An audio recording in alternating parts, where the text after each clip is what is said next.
Hi, it's Faye, and we have a little bit of a different angle today because me and my partner's room is kind of insane because we're going on vacation soon, so we just have a lot of clothes everywhere.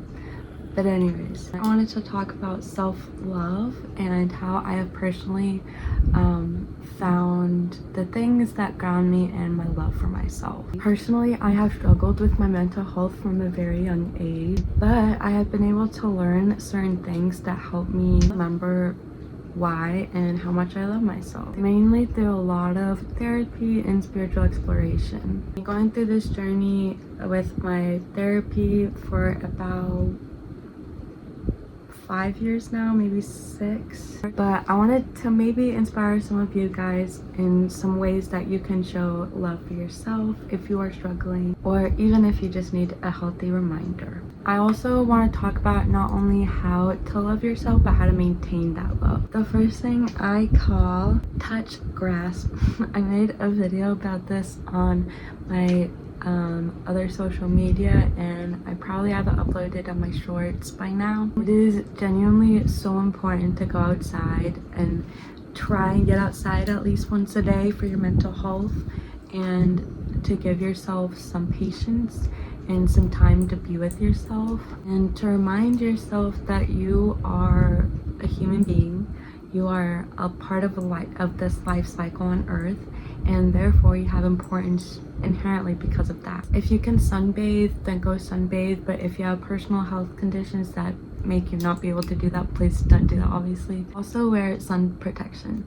Go outside and touch grass, sit in the grass, feel the sun, talk to the trees, hear the birds. Remind yourself that just by being a human being, you are important in this life cycle, and you are a part of our earth system, and that's beautiful in itself. Another thing is what I call scent with intent. I like to find affirmations for myself that I just really essentially am telling myself what I need to hear, because I need to hear it, yeah, from other people, but I need to hear it from myself first so I can actually feel it and know it. Whatever you need to hear from somebody else, tell that to yourself with affirmations and intent while you're applying your scent. Also, to use certain scents that give you certain feelings. Examples of this are rose.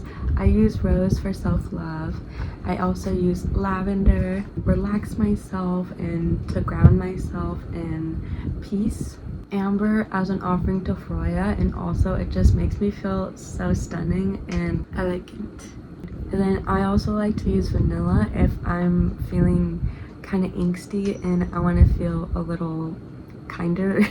I use vanilla to sweeten up my mood. Third piece of advice is to use makeup and apply makeup in a way that follows and accepts your features instead of trying to change them. Some examples of how I do that is to use the contours of your face naturally.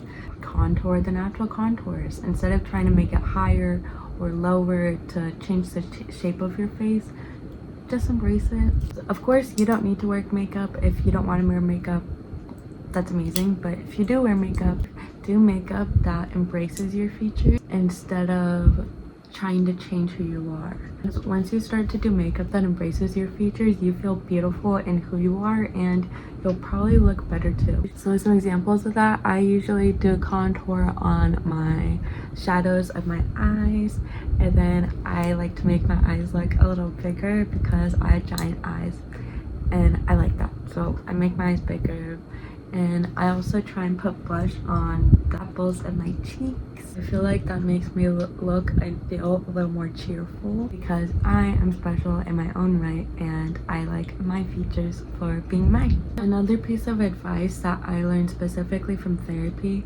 Now, I'm not, of course, a professional in psychology or therapy or anything like that. I wanted to share this tip that I learned from DBT therapy called opposite action. Like I said, I'm not a professional, so I might not be explaining this in the perfect way, but opposite action is essentially understanding that your mind will react to what you are physically doing, and therefore change your mental state by changing your action. I used to get really depressed and sit in my bed all day, and that if I did the opposite of what my depression wanted me to do physically, then my brain would catch up with me and start feeling purpose in whatever I was doing. I would usually do this by going outside. If I wanted to lay down all day, I would go outside more. If I wanted to not be productive at all and not do any chores, I would do those chores because I knew I wanted to, but something in me was telling me not to, which that something was my depression. So opposite action in general is a good way to kind of change your mindset if you don't feel love for yourself, and balance out your negative thoughts with positive action. Another word of advice is to not talk down on yourself, especially verbally. Of course, I recommend not talking down on yourself in your head or mentally as well, but once you verbalize it, you start to believe in its truth more. Other people start to believe in its truth, that hear you putting yourself down, telling them you're that way, so they're gonna treat you that way. One of my other tips is self-forgiveness, because you are only a human being at the end of the day, and it's okay to mess up sometimes. Forgive yourself for the mistakes you have made in the past, because you do deserve that grace. You deserve patience and understanding, because we're all just learning. We're all here to learn how to be a human being. We're learning day to day, and it doesn't just stop when you're not a kid anymore. So accept the fact that you're not going to be perfect all the time, and be okay with that. Forgive yourself for messing up. Another thing I recommend is to have boundaries. I recommend especially journaling on it, even if it's just a list of 5 things that you know are your boundaries at this moment. Write down those 5 things, whether it be with yourself or other people, or your limits with time, things like that. I really recommend to not only have boundaries, but to stay grounded in them, because then you are reminding yourself how to love yourself and how to maintain it. So I recommend journaling just a few examples of what boundaries you have, so at the very least you can kind of remember it and start to even recognize some of your own patterns. This also goes in my other tip of self-love journaling. Write a love letter to yourself, for example, or write all the things you're proud of yourself for doing today, from brushing your teeth if that's hard for you, or getting a job, whatever it may be. Give yourself that credit and practice loving yourself on a day-to-day basis, by not only through your actions but through your own discussions that you have with yourself. And a lot of that can feel more truthful when it is written down. So if you're one of those people that you don't like journaling because you just write all the negative stuff down, don't. Write all the things you're proud of yourself for. Write all the things you want to remember in the next few years when you can look back on your journals. My last piece of advice is to trust in yourself. Like the Disney fairies say, faith, trust, and pixie dust. This goes for humans too. You're a human being, and human beings have done insane things.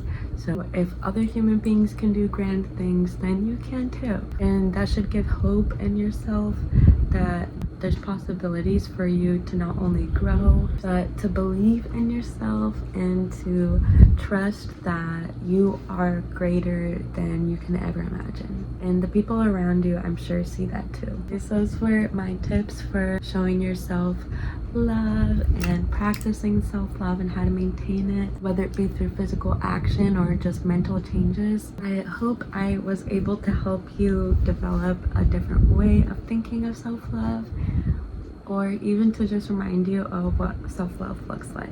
All my social medias are Your Faye Princess or Your Faye Realm, and thank you so much for watching. Let me know if this helped you at all. I hope it did, and I love you. Bye.